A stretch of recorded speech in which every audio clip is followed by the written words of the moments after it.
Quelle est la différence entre, ça va paraître une question idiote, Non, entre une personne et une machine? ah non, c'est pas bête du tout. On peut prendre l'exemple des usines. Exemple, les constructeurs de voitures, les employés d'usines, fabriquent des portes, des capots, des pneus, des trucs comme ça, alors que c'était les hommes. Mais quand il y avait plus d'un million de voitures à les faire, l'homme était fatigué. Donc il a fallu mettre la machine.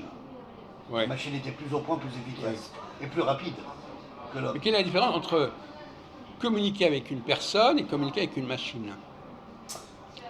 Bah, communiquer avec une personne. Par exemple, parfois par exemple, tu as une machine en face de toi Oui. pour faire des trucs. Bon, et parfois tu as quelle différence entre parler à une machine et parler à une personne? Bah, la machine, elle va pas répondre tout de suite déjà. Si elle te, non, mais si c'est Si elle est programmée, est-ce qu'elle est-ce que la machine elle te perçoit comme te percevrait une personne? Pas du tout. Ah, ils sont bons. Ouais. La personne, si tu veux, va répondre directement. Ça va être instinctif, si tu veux. Non, je pose le problème dans l'autre Dans le sens. sens, ouais. Enfin, la machine. Si c'est la machine, par exemple, tu es dans quelque part à la gare, etc., tu as un message. Oui, Donc, message d'information, par exemple. voilà. Bon, la machine, tu entends la machine te parler, si on peut dire. Oui, c'est vrai. Bon. Est-ce que c'est la même chose que quand c'est quelqu'un qui te parle? Non, Pourquoi? parce que la machine, c'est un micro plus fort qu'on va entendre, même la voix. Oui, non, mais d'accord, en dehors du problème que ce soit fort ou faible, Ouais. quelle est la différence? Ben, c'est une instruction, une machine. C'est-à-dire qu'elle va dire telle chose, telle chose, telle chose. Oui.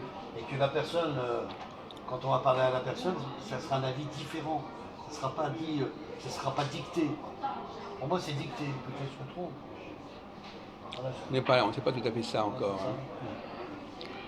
Hein. Ce sont des évidences, tout ce qu'on dit, c'est des évidences. Ouais. Est-ce que la machine, elle te voit?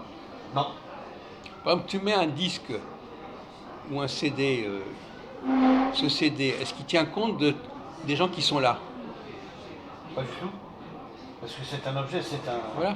c'est une machine. Voilà, donc C'est matérialiste. La machine, Voilà. elle ne fait pas attention aux gens qui sont autour d'elle. Non.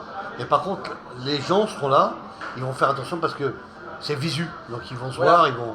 Voilà. Il y Donc a la un machine, contact de regard. Donc qu'est-ce qui lui manque à la machine? La caméra, on va dire. peut-être. Qu'est-ce qui lui manque à la machine? La caméra, ce que Non, je dis. mais- Non, peut-être. La vue, La vue. elle ne perçoit pas. Elle émet, Oui. mais elle Elle reçoit reçoit pas. pas. Exactement. Ouais, c'est vrai. Bon. Ouais. Alors, est-ce qu'il y a des gens qui se comportent comme des machines? Quelle est la catégorie de population qui se comporte comme une machine? De manière plus fréquente. Dans les transports. Je sais pas ce que précis, je ne comprends pas très bien ce que ça veut dire. Bah, ça, je peux pas. Je peux pas dire que les gens se comportent comme des machines quand ils sont pressés, quoi. C'est pas.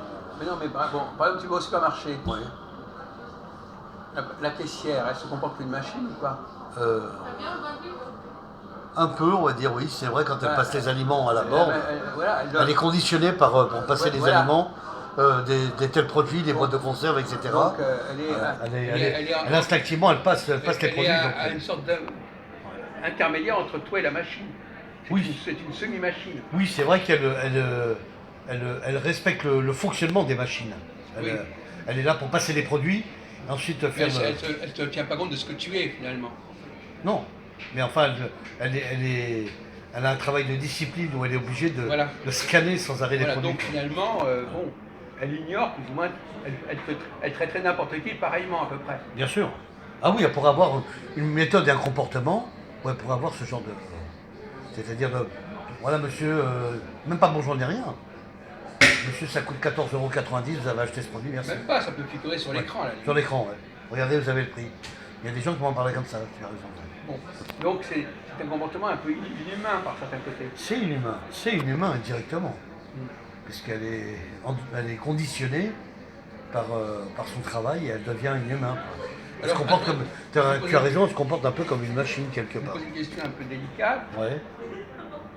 Quelles sont les populations qui sont utilisées pour faire ce travail? Et pourquoi certaines personnes ne veulent pas faire ce travail? Bah, on prend ces gens-là, les étrangers, quoi, on avait dit. Oui, par exemple, pourquoi est-ce que On l'étranger, peut prendre des Africains, des Blacks comme ça pour faire des travaux. pourquoi est-ce qu'il ferait plus facilement ce travail?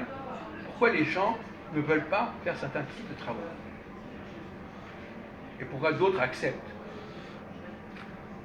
Bon, bah, il y a plusieurs facteurs pour ça, Jacques. Eh ben, parlons des facteurs, Bah, sans dire des choses trop marquantes, hein, pas de. non, je vais rester dans Parlons calmement intellectuel surtout. bon, Voilà. ne parlons Oui, pas. diplomatement, bien sûr. Bah, disons que c'est des métiers qui sont manuels et c'est beaucoup plus dur. Donc les étrangers vont faire beaucoup ces métiers manuels et plus durs que les blancs ne préfèrent pas faire ces métiers-là finalement. Quoi, dur, c'est-à-dire quoi dur? Bah, dur comme les travaux, Pourquoi c'est dur? c'est dur physiquement. C'est pas spécialement dur physiquement je sais pas moi, de faire marcher une caisse, c'est pas spécialement dur, hein. Non, une caisse dans un intermarché, non, c'est pas compliqué. Bon, non, mais donc c'est pas ça qui va jouer. Mais on dirait que c'est vrai que les Français ne veulent pas faire ce type de travail, par exemple. Voilà. Parce que c'est un travail. Qu'est-ce qui les gêne dans ce travail? C'est le conditionnement. Non, c'est ce qu'on vient de dire. Ouais. C'est que ça se rapproche trop de la machine. Ça est trop en rapport avec la machine. Voilà. Donc quand on se rapproche trop de la machine, il y a un problème. Il y a une distance, effectivement. Donc les gens instinctivement s'écartent de là. ils essayent de ne pas rentrer trop en contact avec les machines. Avec ça, oui. Avec ce genre de. Mais enfin, ça a évolué. Par exemple, autrefois, le patron, c'est pas lui qui tapait à la machine, par exemple. Non. Il avait une dactylo. Exactement. Ou un secrétaire ou une secrétaire. Enfin. Ouais. Donc, il essayait de ne pas. Il laissait la femme faire ce boulot. Ça, c'est vrai. Et maintenant, il va le faire lui-même. Ouais. Il va taper lui-même sur l'écran, sur son téléphone. Sur son clavier, ouais. Donc, il y a eu une évolution. Oui, c'est vrai. Alors que, les gens se méfient moins de la machine. Oui. Les gens maintenant se rapprochent plus de la machine. Oui. Et donc, ils ont moins besoin d'intermédiaires. C'est vrai. Alors, ces intermédiaires, qu'est-ce qu'ils deviennent si on n'a plus besoin d'eux? Ces intermédiaires, si on n'a plus besoin d'eux, on les remplace pour mettre d'autres gens. Ben non, mais alors, qu'est-ce qu'ils deviennent? Donc, ça crée une crise. Ça crée une crise. Par exemple, toutes ces femmes qui ne peuvent plus être secrétaires, qu'est-ce qu'elles deviennent? Avant, c'était un boulot. Je suis secrétaire, je suis sténodactylo, je fais le boulot, je suis intermédiaire, je suis hôtesse, etc. Ouais. Tout ça se défait. Et c'est pareil pour l'électroménager, c'est pareil. On n'a plus besoin de quelqu'un pour laver le linge, et la machine, etc. S'il n'y a plus d'accueil d'informations, de tout ça. Même dans la cuisine, c'est moins. On peut, par exemple, même un homme peut s'occuper de la cuisine parce que il n'y a pas trop. Ça a été facilité. Oui. Il y a des trucs qui marchent plus facilement. Oui, c'est vrai. Donc la machine remplace la femme. Aussi, oui. La machine peut remplacer l'être humain, même, carrément. Elle remplace la femme, et à la limite, même les étrangers qui utilisent les machines, à un moment donné, plus les machines vont être perfectionnées, moins on aura besoin d'eux. Oui, c'est ça, elles vont s'auto-programmer. D'ailleurs, la preuve, c'est que dans les supermarchés maintenant, je ne sais pas si tu le sais, à certaines heures, il n'y a plus de caissière. Oui, on passe par les bornes. On passe par les bornes. Les bornes électroniques, enfin. Tu vois? Pour payer. Donc même ça, nous, les machines deviennent des. On est capable nous-mêmes de programmer ce qu'on doit payer, etc. Alors, en boulangerie, par exemple, tu as raison, Jacques. Il y a la machine de tiroir-caisse, et maintenant on met un peu des pièces comme les casinos, tu sais. Je connaissais pas la boulangerie là. Ah bon, la boulangerie, tu rentres, tu payes une baguette par exemple, Oui. tu donnes plus l'argent à la vendeuse. Non. Tu la mets dans une boîte maintenant.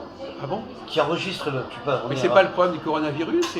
Non, c'est à cause de. Je t'explique. C'est dans quel. Où est-ce qu'il y a ces boulangeries? La boulangerie dans le 16e, rue Tolbiac par exemple, il y en a une qui est là-bas. Ah bon? On met des pièces maintenant dans une boîte. Ça fait comme un truc de machine à sous. Voilà. Non mais ça c'est toujours. Oui, c'est de toute façon quand tu vas dans le supermarché et que tu payes en espèces, tu mets aussi tes espèces. Oui, bien sûr. Voilà. Même ton billet de banque, ça rentre. Oui, mais ça a été mis pourquoi? Parce qu'il y a eu tellement de vols dans des caissiers qu'ils ont été obligés de faire ça maintenant. D'accord. C'est une des raisons. Donc en tout cas, tu vois bien que on a un problème avec la machine. Bien sûr. parce qu'elle est inhumaine. Ouais. Elle ne tient pas compte de... Voilà, c'est... Oui, mais elle est programmée aussi, Jacques. Donc pour moi, une machine, ça reste une machine. Et si elle tombe en panne, de toute façon, ce qui peut arriver d'ailleurs, il y a des pannes, et ben, la caisse ne tombera pas en panne. Il y aura toujours quand même forcément peut-être d'avoir besoin des caisses. Oui, il peut y avoir des pannes aussi à ce niveau-là. Bien sûr. Enfin, bon. Merci.